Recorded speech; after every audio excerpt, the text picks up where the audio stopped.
Gaming presents Wing Leader Victories 1940 to 1942 from Lee Brimmacombe-wood and GMT Games, and this is the second edition. Now, in the last video, we showed the setup for scenario 2 called Birthday Present, which involves the Flying Tigers, American volunteers in American aircraft, but flying on behalf of the Chinese, and at the moment operating in Burma, climbing to altitude to try and intercept an incoming Japanese raid. We have these Sally bombers and we have these Hayabusa Oscar fighters on a sweep mission. So after the setup, we completed just turn 1 and there was no contact because there was no one within tally range.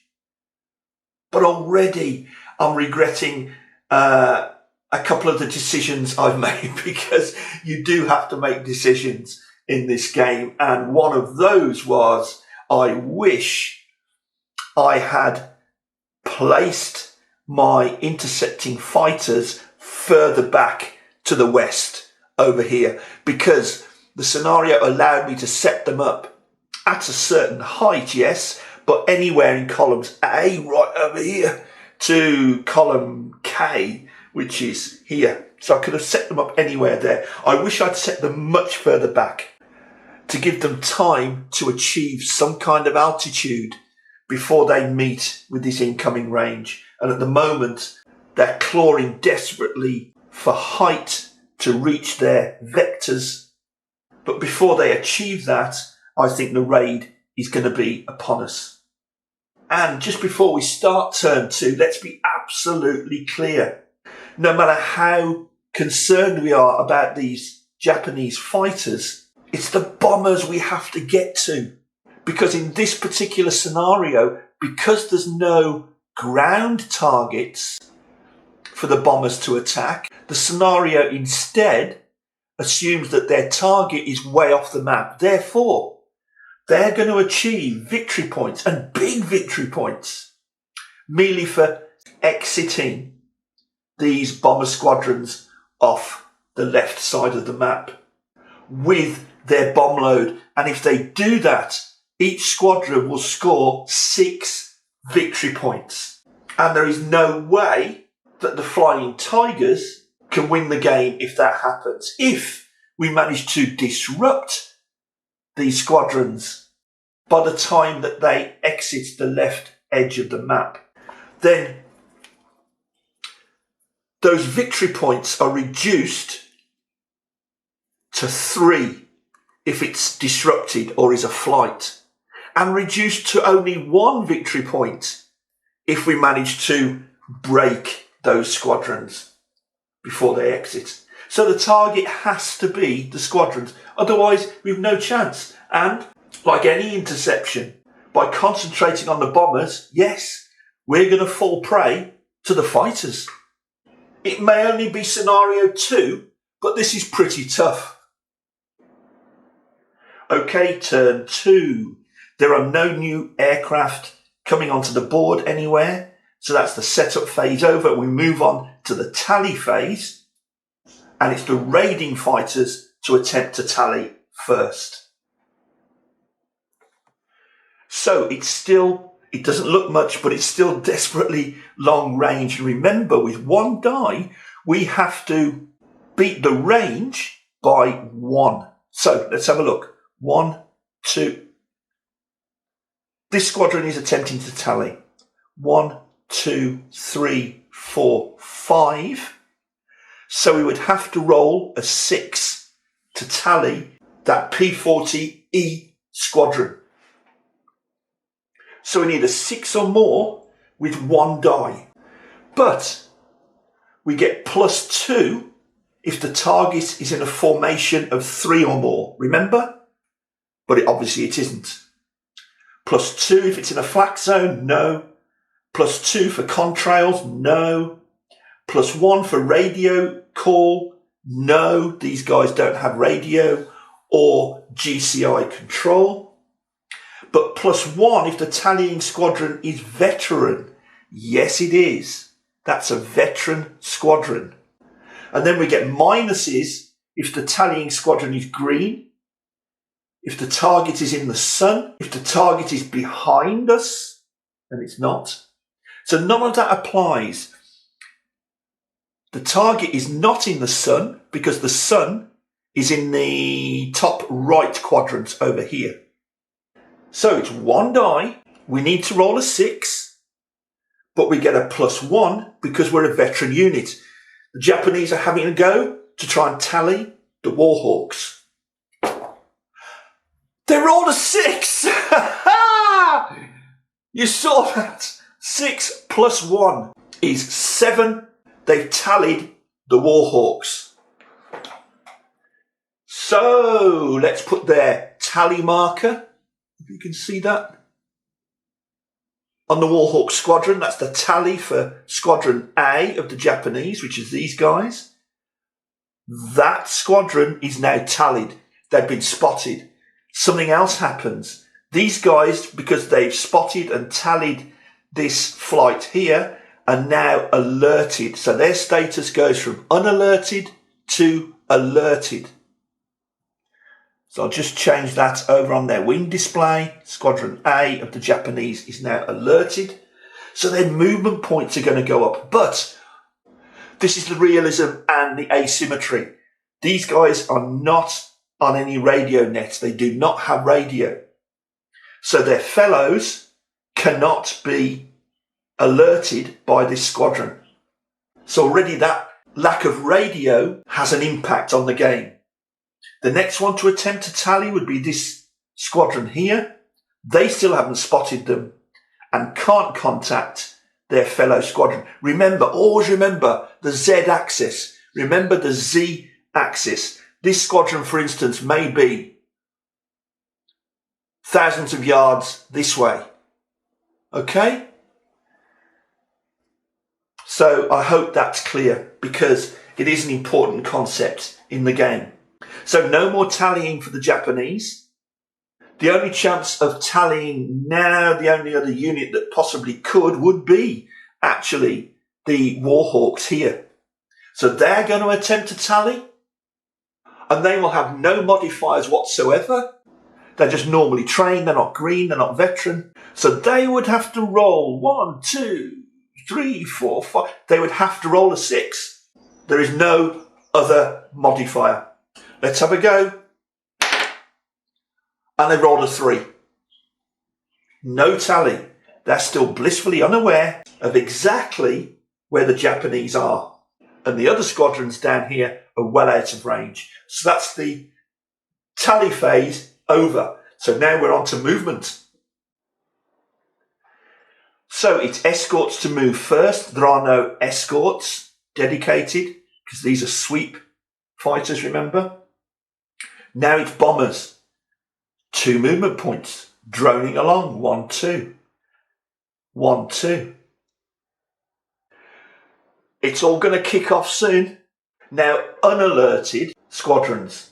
And the only unalerted squadron is this Oscar squadron back here. 1, 2. Don't forget movement is simultaneous. So it looks like they're in the same square. They're not. That was unalerted fighters. Remember, this one is now alerted.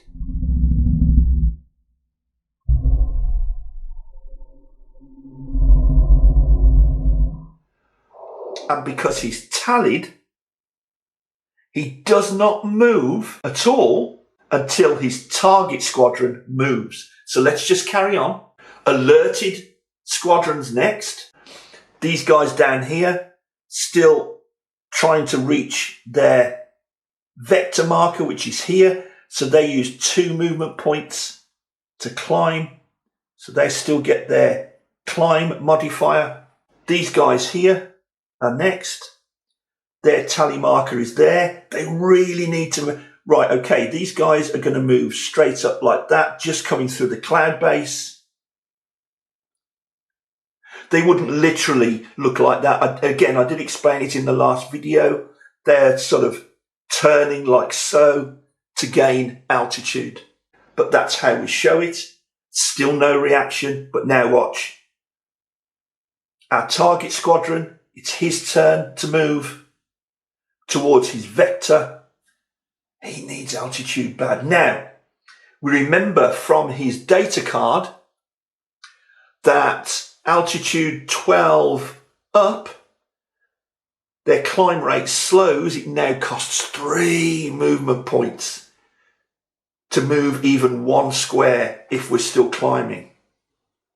As that piston engine gasps for breath. We're going there. There's his tally marker. 3 movement points just to move that 1 altitude. And now the tallying squadron moves. Because remember, they spotted them. So they're now breaking formation.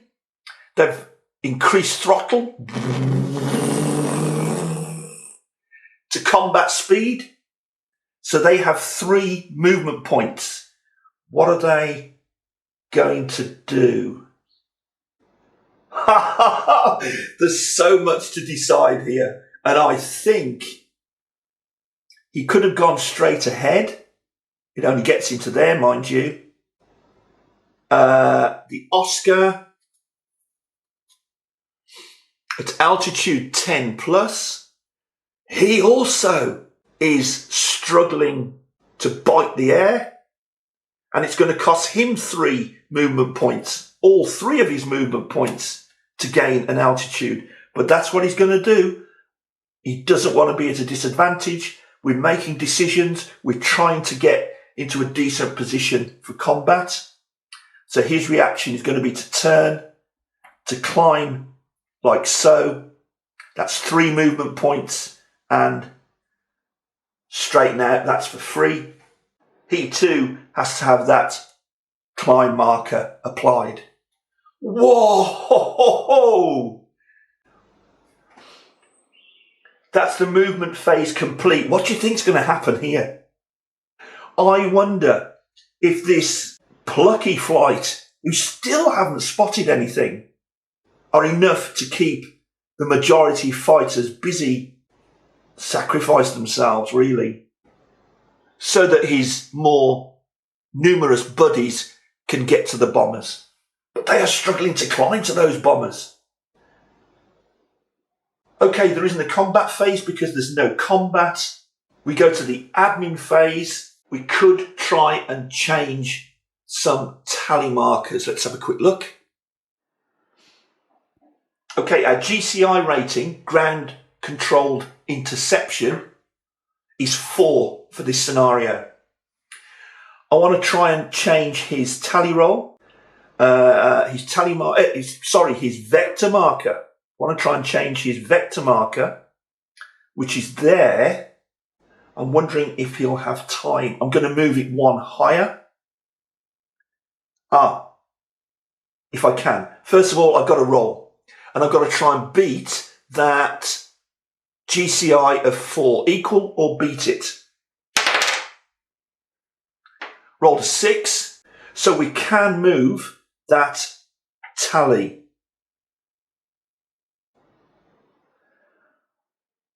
I can't move it there because he can't go higher than 11. Okay, we can move it to there. Okay, that's not a lot. B, I'll leave it where it is. So the GCI net has said to Squadron A, vector slightly east of the last location. So that's what he's doing. Is it a correct vector? Has the squadron interpreted it correctly? The Japanese are going to roll. If they'd have rolled a 6, they could have moved that vector marker somewhere else, which would have represented misinformation. And obviously that happened all the time. This wasn't an exact science. We're on to turn 3. So turn 3 and straight onto the tally phase.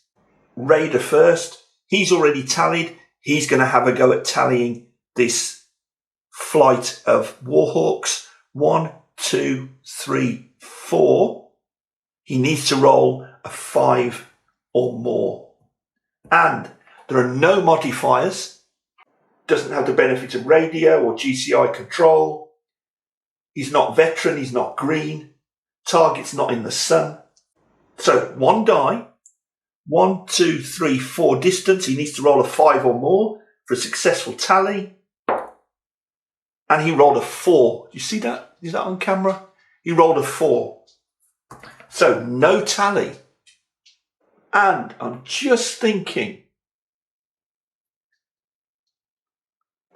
this squadron here coming up through the wispy clouds could attempt, although it's a long shot, to tally these bombers. Distance 1, 2, 3, 4. He would need to roll 5. -1 to the roll because he's in still the wispy cloud and he has no experience. He's also green. So that's another 1 minus. That's -2. The target isn't quite in the sun because it's in the top right quadrant, which sort of goes like that. So it's 1, 2, 3, 4, 5. He'd have to roll, but he would get a -2. So he cannot tally that bomber squadron. There's only 1 more tally to attempt, and that's our plucky P-40E flight here. Now, decision again. Does he try and tally the fighters so he can react to those? Or does he focus on the main target, which is the bombers? The fighters, 1, 2, 3. He'd have to roll at least 4. The bombers, 1, 2. He'd have to roll at least 3. Let's try that. He's going to try and tally this bomber squadron. Here we go. 1, 2. He needs to roll at least 3. There are no modifiers. Oh, hang on. There is a +1 modifier because he is under GCI control. So ground control can help him locate this bomber stream. So he'll get a +1 for GCI control. Let's go. Roll the die. We've got a 6. Bandits at 4 o'clock, 11,000 feet. Tally ho! So his vector marker now becomes a tally marker. His tally goes there. Let's put it just underneath. His tally goes there to show that flight P has tallied this squadron. And he has radio, which is why ground control could speak to him, but he's not on the same net as his other buddies, so he can't warn those guys. Wow, I think things are going to get hot. So, movement phase. No escorts, bombers first. 1, 2. 1, 2. Gosh, this is looking tight now. There's the tally that's on those bombers. As soon as those bombers move, this breaks that initiative order and the squadron tallied triggers the squadron tallying, which is these guys here. Those have moved. This guy changes facing for 3, moves 1. By the way, that climb marker now comes off.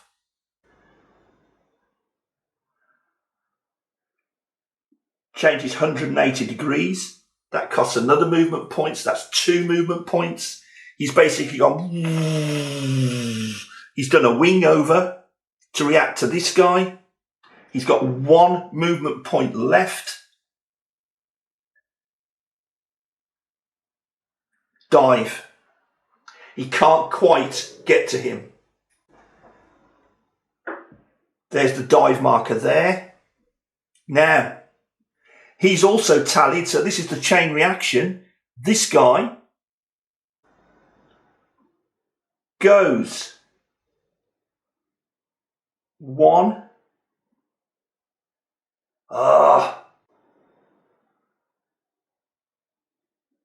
2.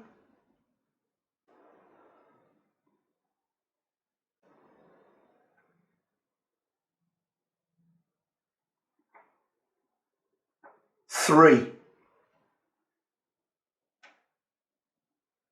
Dive. He's caught him before he's got to the bombers.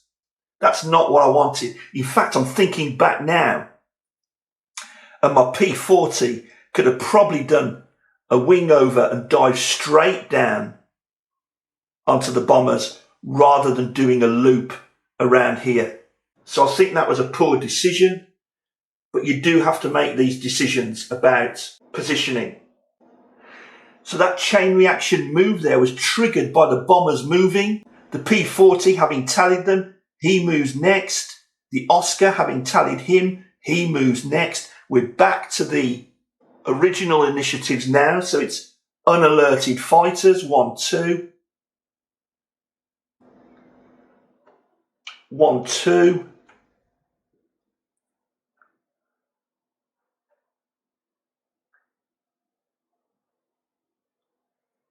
1, 2.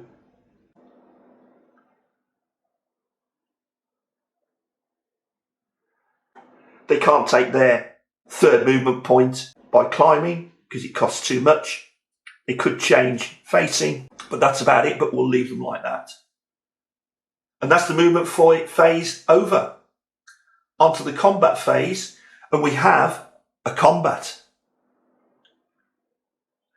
Now, getting decisions right here is vitally important to the outcome. We've already seen that how we position our aircraft before we join combat is vitally important.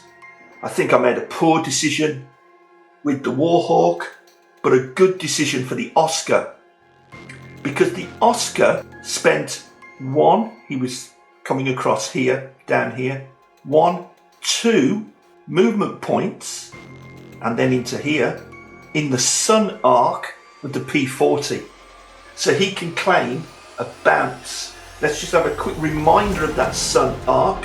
For this scenario, it's in the right upper quadrant, relative to the aircraft. So if the aircraft is there, these 2 squares above are both in the sun arc. And the Oscar spent 2 movement points in the sun arc as he came here, and therefore can claim that he bounced our Warhawk out of the sun. The Warhawk doesn't stand a chance to see him. All he has in his mirror is sun. The next decision, apart from after that positioning, is what tactics this Oscar fighter pilot is going to use in that combat. Is he going to use his speed, which suggests a dive-through attack, blatting off and exiting underneath? Or is he going to use turning combat, his turn rating, to suggest that instead he's manoeuvring and positioning himself behind the Warhawks for a shot using his manoeuvrability? Let's see how we make that decision. Let's look at the altitude. We're at altitude 12, so we look back down onto the cards. Altitude 10 plus, the speed of the Oscar is only 3. Altitude 12 plus, the speed of the Warhawk is 4. He has greater speed. In a turning combat though, at the same altitude, the turn rating of the Oscar is 5, the turn rating of the Warhawk is 4. The Oscar is going to decide on a turning combat to try and use his manoeuvrability to gain an advantage. And in other circumstances, the Warhawk, having higher speed than the Oscar, could declare evasion. But to declare an evasion, they must not have been bounced. But they've been bounced. So how can they try to evade if they don't even know that the Oscars have come out of the sun right behind them? Oh, and finally, by the way, I used the sun arc rule, but also if the defender, because the Warhawks here are the defender, has a tally on a unit outside of its current square, and it does, even if the Oscar hadn't come out of the sun, he would still be bounced. Why? Because that tally outside of his square declares that his focus is elsewhere. And that makes so much sense. He's just about to dive in onto those bombers. So regardless of the sun arc, which I have used, he would still get bounced anyway. There's the reality. There's the detail. And hopefully I've shown an ever-expanding decision space in this game, contrary to various opinions. I've made a mistake with that Warhawk, and I'm paying for it. So, let's look at the initial die rolls. Worth noting that this combat in this square involves just 2 aircraft counters. And in such a case, I tend to keep them on the map. If, however, there was a 3rd squadron involved in the combat, that gets too cluttered, doesn't it? Don't you think? So what I tend to do then is place on the board the battle identifier. I hope you can see that. And there is battle able. I would place them on the board, place it on the board, and remove all the tokens and place them on the battle display and conduct the battle there where there's a lot more room. And hopefully we'll see that very, very shortly. But for now, where there's just 2 squadrons, I tend to keep them on the map. So let's look at the modifiers then, from which we achieve a combat differential, taking all these things into account. Let's look at the Japanese player first. He starts, remember he's decided on turn rating. So he starts with a die roll of 5 because that's his turn rating. Whereas the Warhawk starts with a die roll of just 4 because that's his turn rating. So Japanese Oscar, he's not carrying any bomb load or drop tanks or anything like that. We're not taking into account his dive marker because he's not using a speed rating. So it's still 5. But then we could +1 for each additional squadron in the combat. There isn't. +1 if he's veteran. He is. So that now goes up to 6. He has no minuses. He's not a flight. He's a squadron. He's not green. He's not disrupted and so on.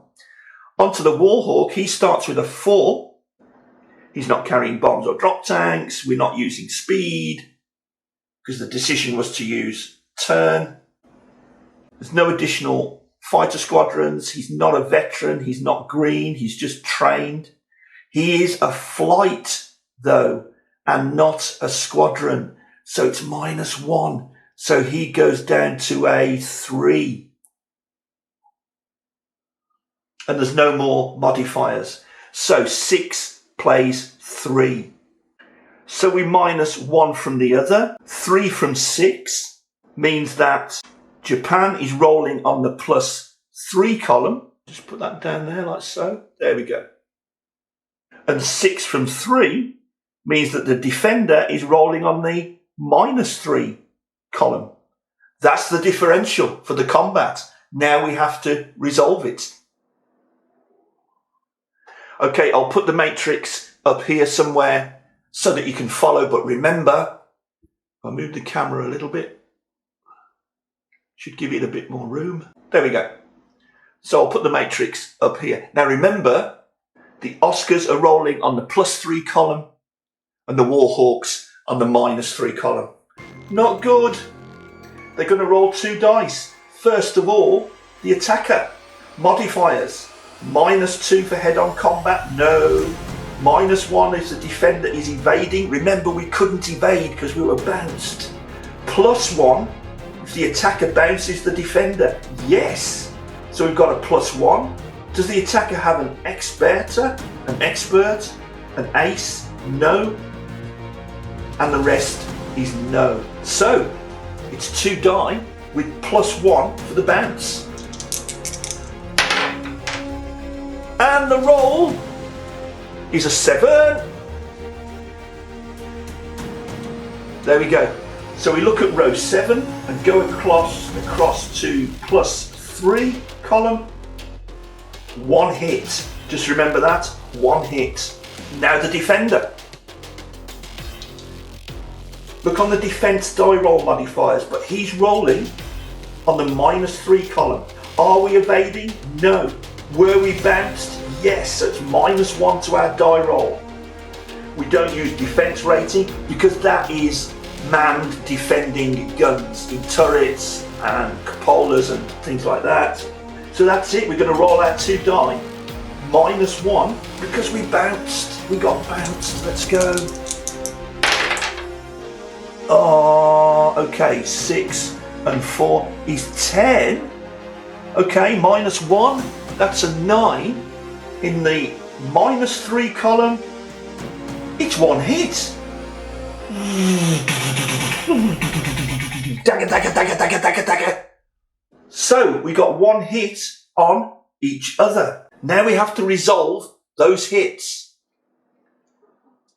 So we resolve the hits now, because although during combat we had holes punched into our fuselage or our wing surfaces, have they resolved in any losses? Okay then. Now, each of these 2 groups of aircraft, because remember they're groups, they're not single aircraft. One's a squadron and the other is a flight. So each group achieved 1 hit on the other.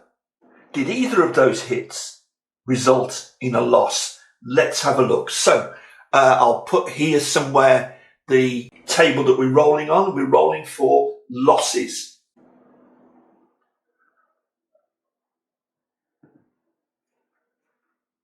We're going to roll 1 die against firepower and protection. And that makes sense, doesn't it? Okay, we got a hit, but what kind of a punch, and that's the firepower, do those weapons create? The Oscars have a firepower rating of 0. So we take the firepower, which is 0, and we roll a single die. Oh, it's a 1. There are a couple of modifiers over here on the right. For instance, +1 if we have an ace, or gyro gun sights, or it's a head-on combat, or there's gun pods. There's none of that. So firepower was 0. We've rolled a 1, and that 1 is less than, see the line across the top there? The protection rating of the Warhawk. The protection rating of the Warhawk is 4. So that hit did not result in a loss. No loss. Now we'll do the other side. 1 die. We take the firepower of the Warhawk, which is 2. And to that we'll add this die roll. A 5. Is that on the camera? Hopefully. So that's 7. We look at the protection rating of the Oscar, which is quite fragile. That's a 3. That 7 is greater. See the bottom line? There's a loss. So the Oscar squadron, Squadron A, have lost 1 aircraft. And there's the loss marker. I don't know if that's in focus, which is a parachute. So that goes on the wing display for Squadron A. 1 loss.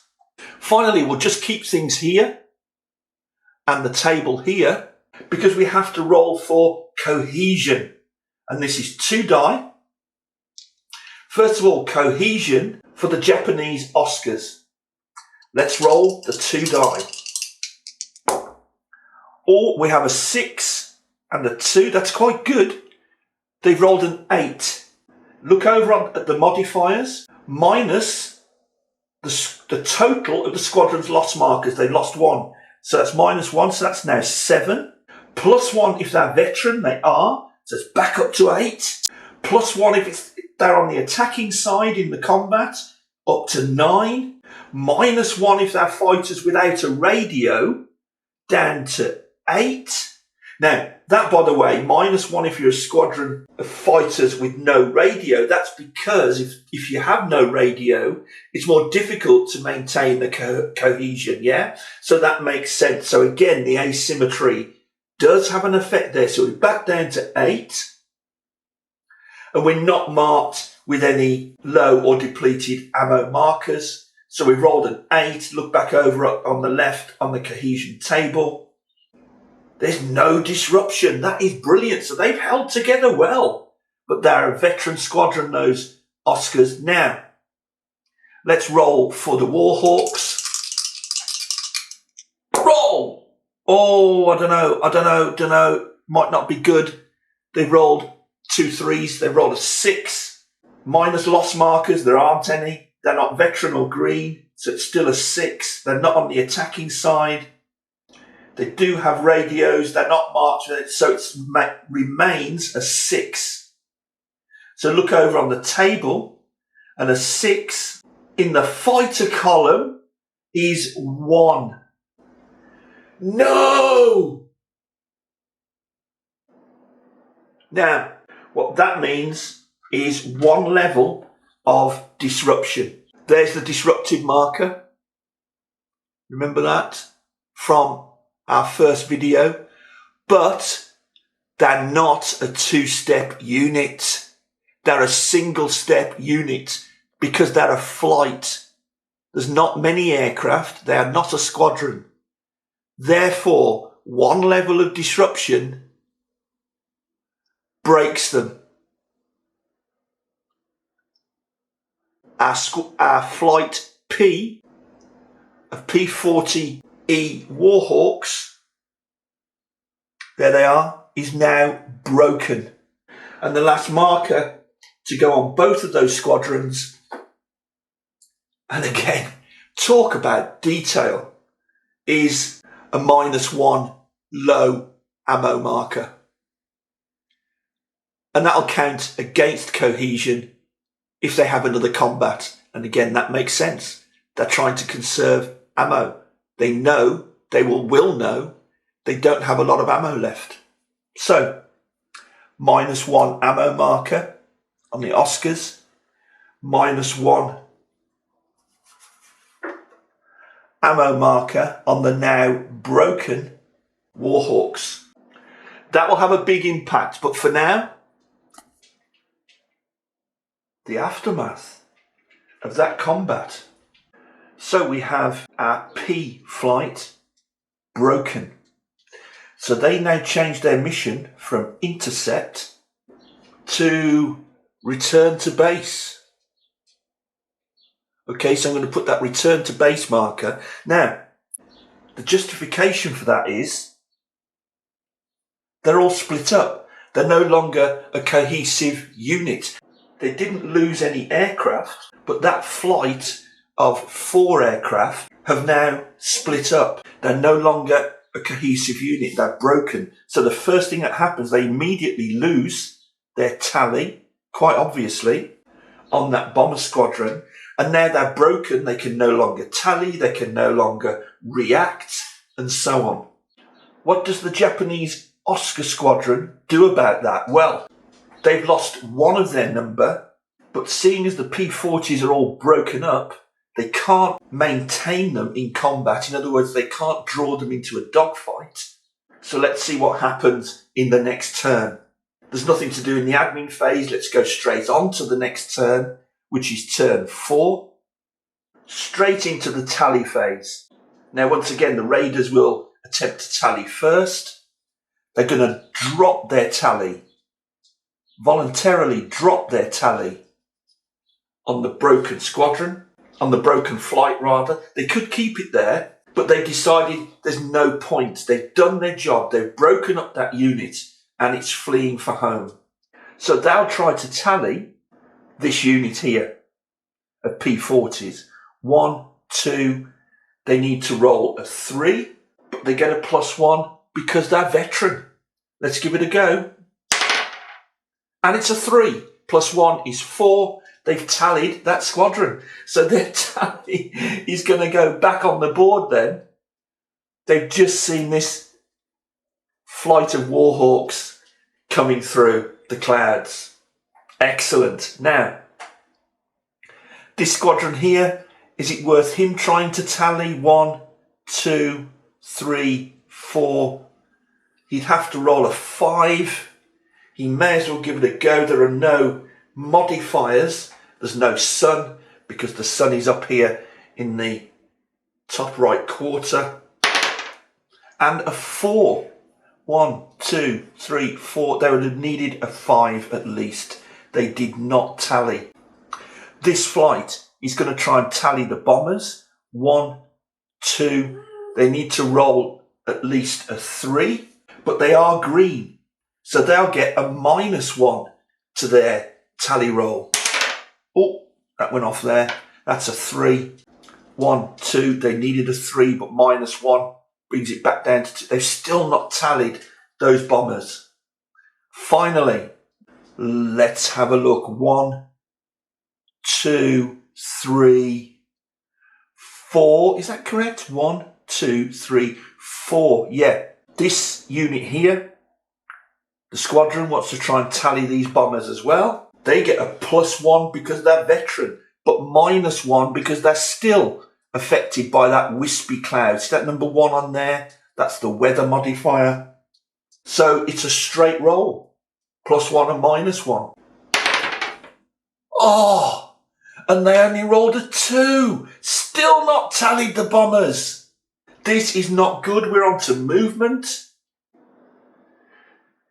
Out of all these, the bombers will move first. 1, 2.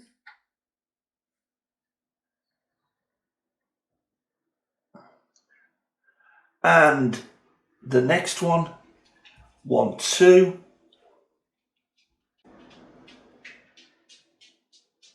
Unalerted aircraft next. And that's just this one. 1, 2. Alerted fighters next. This one is the lowest. There's his vector. 1, 2.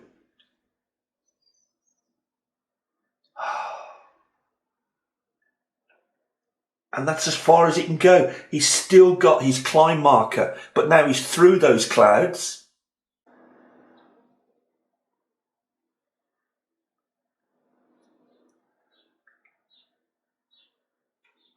And he has reached his vector. So I'm now going to remove that. 1, 2. He's got a climb marker. Now look, even though he's in the same square, he's a mile in the Z axis from those bombers. They are not together. They are at different parts of the sky. Okay? Although, to be fair, he would automatically tally them next time. And because that flight is tallied by A spots them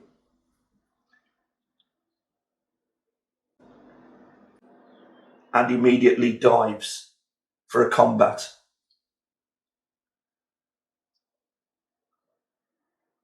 Okay, so that's a combat there. This flight, they have to return to base by the shortest route. They're still alerted. 1, 2, 3. They're actually no longer a flight because they're disrupted. Now, with the agreement of both players, and I'm playing solo, so I totally agree, that marker can be taken off the board. It's practical because it'll play no further part in the combat, and I'll just put it on its wing display just there. It's effectively eliminated as a fighting unit.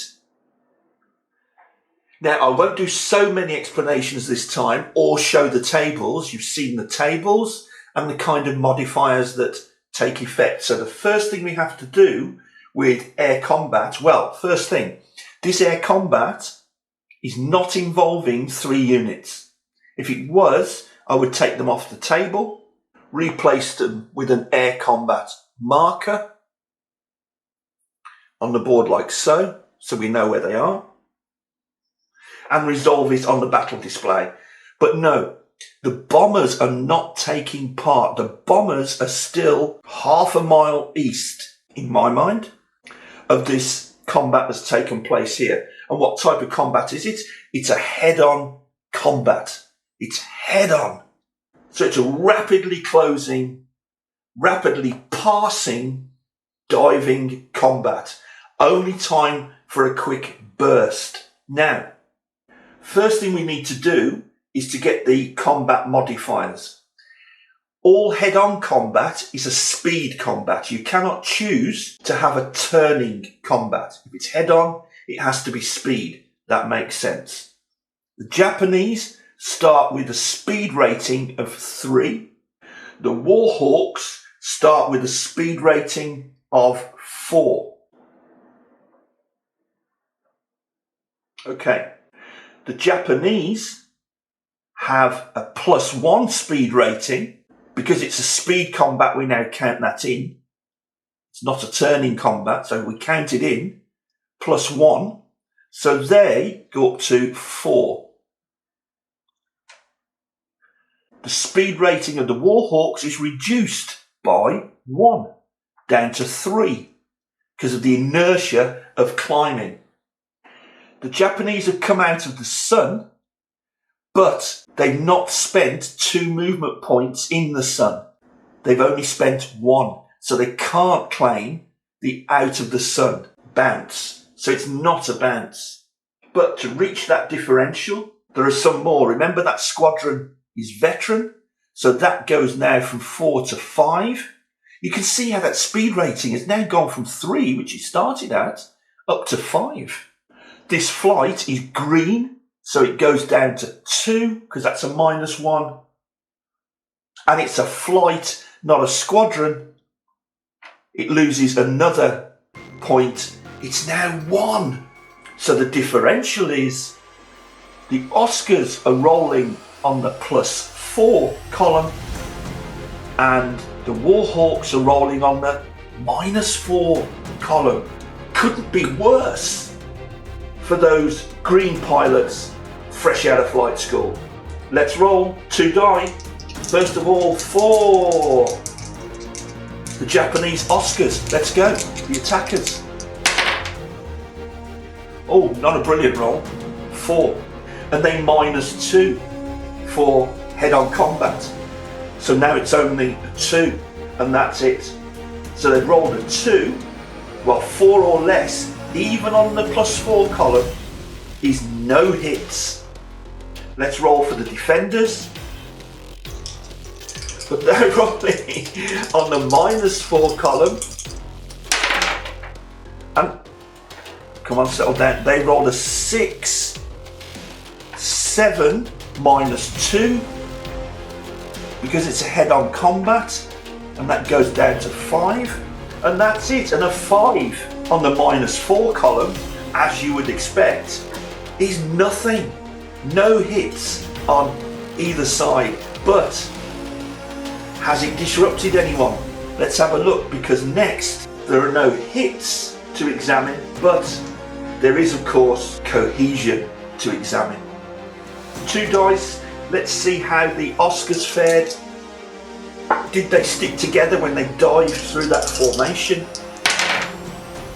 Oh, that's good. That's good. They've rolled a 10. They've no loss markers. They are veteran, so that goes up to 11. They are the attacking side. It goes up to 12. They remain a cohesive unit, even though they have no radio, which would again take them down to 11. Anything 7 or more, and they retain their cohesion. But I doubt if the Warhawks will. Let's have a look. 7. Okay, so they've started off well, but they're green, so they lose 1, down to 6. And now we know what that means. They do have 1 level of disruption. But a flight is only a single step unit, so that 1 level automatically means broken. So again, these veteran Oscars have broken a green flight. So that's flight B, again broken. Their mission will be to return home.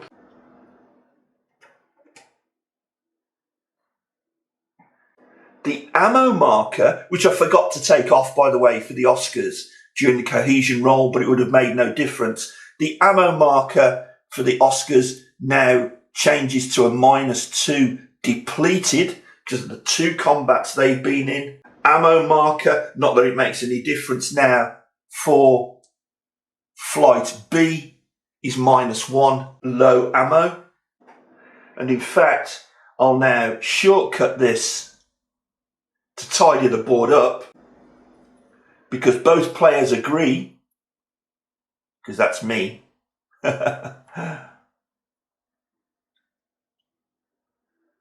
that the P40 flight can be removed from the board. They're no longer a valid unit. And it just shows how very, very fragile a flight is, particularly if it's green and if it gets hit by a larger formation of aircraft. Tidying these things up. So join me next time for what will probably be the final part of this playthrough. We have 1 squadron of the Flying Tigers left, on the board anyway, that could possibly make any kind of a difference to this Japanese raid. In our favour, what do we have? We're squadron sized and we're veteran. Now maybe the Oscars here may have met their match. Thanks for watching. Join me again for the next part. See you soon. Bye bye.